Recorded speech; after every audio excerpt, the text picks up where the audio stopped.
बिस्मिल्लाहिर्रहमानिर्रहीम। अस्सलाम वालेकुम। आज हम लोग पढ़ेंगे एब्सोल्यूट टेम्परेचर स्केल।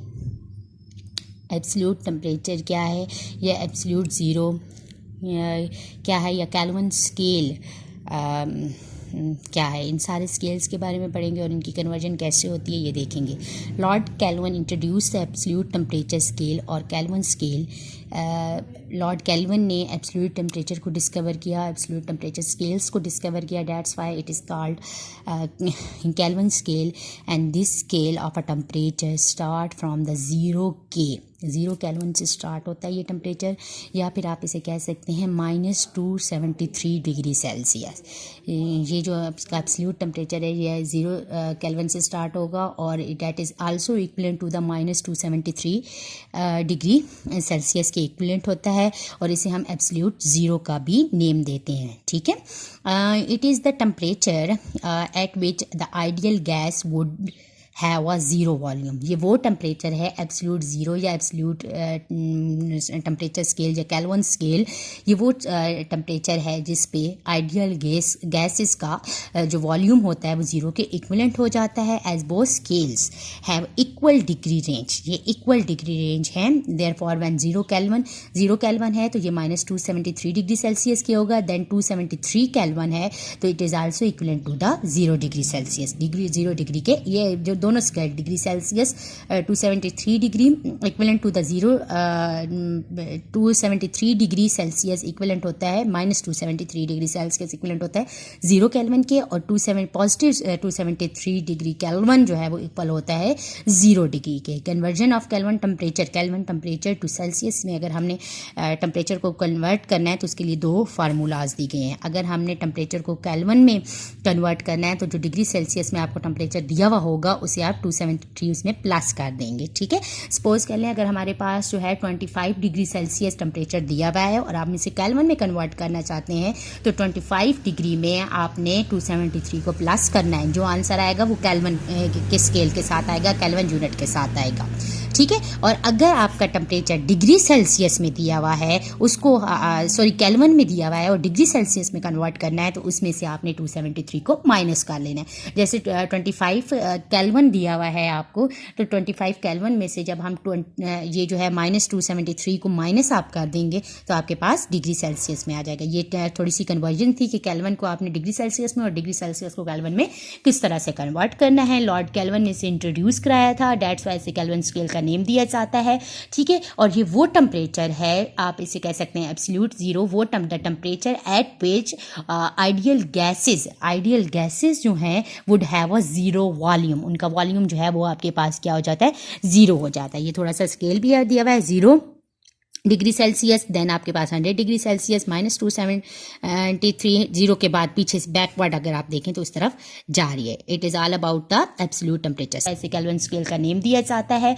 ठीक है, और ये वो टेम्परेचर है, आप इसे कह सकते हैं एब्सोल्यूट ज़ीरो, वो temperature at which ideal gases जो हैं would have a zero volume. उनका वॉल्यूम जो है वो आपके पास क्या हो जाता है, 0 हो जाता है। ये थोड़ा सा स्केल भी दिया हुआ है, 0 डिग्री सेल्सियस, देन आपके पास 100 डिग्री सेल्सियस, -273, 0 के बाद पीछे से बैकवर्ड अगर आप देखें तो इस तरफ जा रही है। It is all about the absolute temperature. Next topic है हमारा चार्ल्स चार्ल्स जो था एक फ्रेंच साइंटिस्ट है, उसने 1787 में जो है वॉल्यूम और टेम्परेचर का रिलेशनशिप स्टडी किया एट अ कांस्टेंट, आप कह सकते हैं कांस्टेंट प्रेशर पे। प्रेशर को उसने कांस्टेंट रख के वॉल्यूम और टेम्परेचर का रिलेशनशिप स्टडी किया। ठीक है, 1787 में उसने फिर उसे स्टडी करने के बाद एक लॉ बनाया जिसे चार्ल्स लॉ का नेम दिया जाता है। ठीक है, अब चार्ल्स लॉ था क्या कि the volume of a given mass is directly proportional to the absolute temperature. जो किसी भी गैस का वॉल्यूम जो है वो डायरेक्टली रिलेटेड है किस चीज़ के, टेम्परेचर के। लेकिन अगर प्रेशर कांस्टेंट हो, अगर हम प्रेशर को कांस्टेंट रख लें तो जैसे जैसे हम टेम्परेचर बढ़ाते जाएंगे, टेम्परेचर इंक्रीज करते जाएंगे तो वॉल्यूम ऑफ अ गैस भी इंक्रीज करता जाएगा। ठीक है। When the pressure is a constant the volume of a given mass of a gas it's proportional to the absolute temperature. Temperature के आप कह सकते हैं कि आप इसके हमारे पास जो वॉल्यूम ऑफ अ मास उस वो है किसी भी गैस का जो वॉल्यूम है वो डायरेक्ट रिलेट कर जाएगा, डायरेक्ट प्रोपोर्शनल हो जाएगा टेम्परेचर के। यानी हम जैसे जैसे टेम्परेचर को इंक्रीज करेंगे तो वॉल्यूम ऑफ अ गैस जो है वो भी इंक्रीज करता जाएगा। ठीक है, mathematically you can represent it volume directly related to temperature। ठीक है, volume is directly related to temperature। when we remove this sign अगर हम इस proportionality sign को remove करते हैं then इसकी जगह हमारे पास जो है वो constant ले लेता है v equal to kt या v by t। हम अगर जो है t इस तरफ लेके जाएं डिवाइड हो जाएगा, इसको यही t इस तरफ लेके जाएं तो डिवाइड होगा, और k हमारे पास v by t अगर हम डिवाइड करें तो k की वैल्यू भी निकल आएगी। k is actually a proportionality constant। if temperature of a gas increase then its volume also increase. Temperature हम किसी भी गैस का इंक्रीज करेंगे तो उसका वॉल्यूम इंक्रीज करता जाएगा। व्हेन टेम्परेचर इज चेंज, अगर हम टेम्परेचर T1 से, उसने एक एग्जांपल दी है, T1 से T2 में लेके जाएं देन वॉल्यूम भी V1 से V2 में चला जाएगा। ठीक है, तो हमारे पास चेंजेस आ गई तो K हमारे पास V1 by T1 equal to K1 then and V2 by T2 equal to K एक दूसरे के दो हमारे पास आ जाएंगे। As both equation have a same value of a constant. दोनों का अगर आप डिवाइड करके देखें तो K की वैल्यू आपके पास बिल्कुल सेम आएगी। ठीक है, अगर V1 हमारे पास सपोज कर लें 2 cm क्यूब था और टेम्परेचर हमारे पास हम कर लेते हैं कि 0 डिग्री सेल्सियस था, 0 डिग्री सेल्सियस था हमारे पास, फिर हमने टेम्परेचर इंक्रीज किया 2 डिग्री सेल्सियस पे चला गया तो वॉल्यूम उसका भी इंक्रीज कर जाएगा, लेकिन K की वैल्यू दोनों केसेस में सेम रहेगी। That's why V1 by T1 equal to V2 by T2 के इक्वल आपके पास आ जाएगा। ठीक है, थोड़ा सा आगे है। Next one is experimental verification of Charles law. Suppose कर लें 2 cm क्यूब था और टेम्परेचर हमारे पास हम कर लेते हैं कि 0 डिग्री सेल्सियस था, 0 डिग्री सेल्सियस था हमारे पास, फिर हमने टेम्परेचर इंक्रीज किया 2 डिग्री सेल्सियस पे चला गया तो वॉल्यूम उसका भी इंक्रीज कर जाएगा, लेकिन K की वैल्यू दोनों केसेस में सेम रहेगी। That's why V1 by T1 equal to V2 by T2 के इक्वल आपके पास आ जाएगा। ठीक है, थोड़ा सा आगे है। Next one is experimental verification of Charles law. Next है हम एक्सपेरिमेंटली कैसे वेरीफाई कर सकते हैं चार्ल्स लॉ को। उसने क्या किया है कि let us take a certain amount of gas ली अनक्लोज्ड इन अ सिलेंडर में उसे रखा और उसके ऊपर मूवेबल पिस्टन को पेस्ट किया, मूवेबल पिस्टन रख दी। ठीक है, इफ़ द इनिशियल वॉल्यूम अगर आप देखें तो हमारे पास इनिशियल वॉल्यूम जो है वो 50 cm क्यूब है, 50 सेंटीमीटर क्यूब है और इनिशियल टेम्परेचर 25 डिग्री सेल्सियस है। ठीक है, इसे हम क्या 25 डिग्री सेल्सियस है, फिर हम इसी सिलेंडर को ये जो आपके पास है इसे हम हीट करेंगे, देन आप देखेंगे कि टेम्परेचर जो है वो कहाँ चला जाएगा 100 डिग्री सेल्सियस पे जब चला गया, जब टेम्परेचर 25 डिग्री सेल्सियस से इंक्रीज किया और 100 पे चला गया देन आपके पास वॉल्यूम ऑफ अ गैस भी 62.5 सेंटीमीटर क्यूब हो गया। ठीक है, इस चीज़ से हमें ये प्रूव हो गया कि चार्ल्स का जो एक्सपेरिमेंटल चार्ल्स लॉ जो है वो वेरीफाई हो जाता है इस एक्सपेरिमेंट से कि आपने सिलेंडर में गैस लेके उसका वॉल्यूम पहले ऑब्जर्व कर लिया, देन उसका टेम्परेचर भी चेक कर लिया। उसका वॉल्यूम हमारे पास जो है वो कितना है 50 डिग्री सेल्सियस है और उसका टेम्परेचर जो है 25 डिग्री सेल्सियस, वॉल्यूम उसका 50 सेंटीमीटर क्यूब है और टेम्परेचर उसका 25 डिग्री सेल्सियस है। जब हम इसे हीट करेंगे और टेम्परेचर इंक्रीज करेगा 25 से 100 पे जाएगा देन वॉल्यूम जो है वो 62.5 सेंटीमीटर क्यूब हो जाएगा। इट मीन्स डैट कि वॉल्यूम जो है वो डायरेक्ट रिलेट कर रहा है टेम्परेचर के साथ। जैसे जैसे हम टेम्परेचर इंक्रीज करते जाएंगे वैसे वैसे आपके पास वॉल्यूम ऑफ गैस भी इंक्रीज करता जाएगा।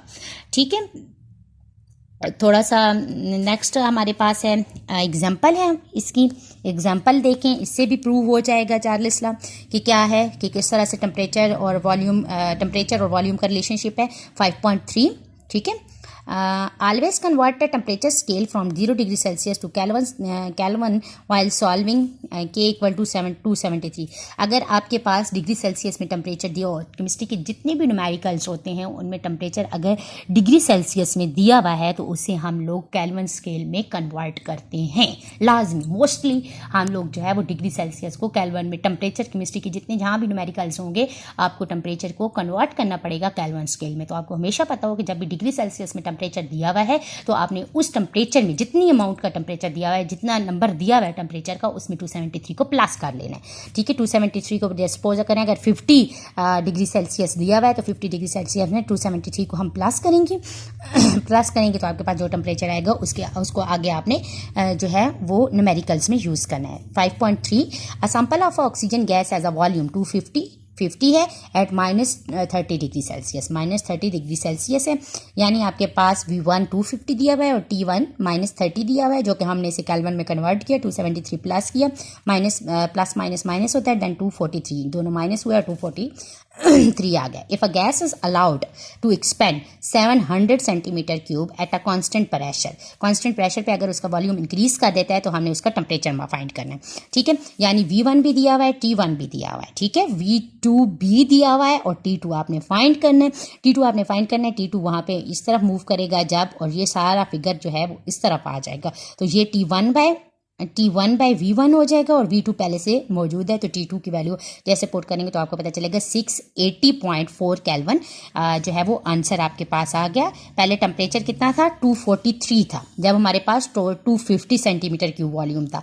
जब वॉल्यूम 700 सेंटीमीटर क्यूब हुआ तो टेम्परेचर 680.4 केल्विन हो गया, विच शोज दैट के volume is directly proportional to the temperature at a constant pressure degree Celsius है, यानी आपके पास V1 250 दिया हुआ है और T1 -30 दिया हुआ है, जो कि हमने इसे केल्विन में कन्वर्ट किया, 273 प्लस किया, प्लस माइनस होता है, देन 243, दोनों माइनस हुआ, 243 आ गया। If a gas is allowed to expand 700 centimetre cube at a constant pressure पे अगर उसका वॉल्यूम इंक्रीज कर देता है तो हमने उसका टेम्परेचर फाइंड करना है।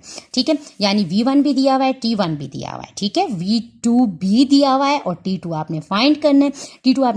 T2 वहां पे इस तरफ मूव करेगा जब, और ये सारा फिगर जो है वो इस तरफ आ जाएगा, तो ये T1 बाई V1 हो जाएगा और V2 पहले से मौजूद है, तो T2 की वैल्यू जैसे पुट करेंगे तो आपको पता चलेगा 680.4 केल्विन जो है वो आंसर आपके पास आ गया। पहले टेम्परेचर कितना था, 243 था जब हमारे पास 250 सेंटीमीटर क्यूब वॉल्यूम था। जब वॉल्यूम 700 सेंटीमीटर क्यूब हुआ तो टेम्परेचर 680.4 केल्विन हो गया, विच शोज दैट के volume is directly proportional to the temperature at a constant pressure. Next example देखें 5.4 if a sample of hydrogen gas occupies a volume 160 यानी V1 at a 30 degree Celsius and T1 और V1 दिया हुआ है। If its temperature increase to 100 degree Celsius, अगर temperature उसका increase कर जाता है, यानी T2 दिया हुआ है तो हमने वॉल्यूम फाइंड करना है एट अ कांस्टेंट प्रेशर पे। V1 भी दिया हुआ, V1 भी दिया हुआ, T1 भी दिया हुआ, T2 भी दिया हुआ, V2 फाइंड करना है। V2 इधर से आपने क्या करना है कि ये जो T2 है इसको इस तरफ लेके चले जाना है, इसके साथ मल्टीप्लाई होगा, सिंपल मल्टीप्लिकेशन डिवीजन करनी है और 196.9 सेंटीमीटर क्यूब आपके पास आंसर आ जाएगा। विच शोज दैट, देखें आपके पास पहले टेम्परेचर वॉल्यूम था 160 था, तो टेम्परेचर आपके पास 30 डिग्री सेल्सियस है, देन टेम्परेचर 100 पे गया तो वॉल्यूम भी आपका देखें 160 से 196.9 पे चला गया। Which shows that when we increase the temperature then volume of a gas also increases. ठीक है,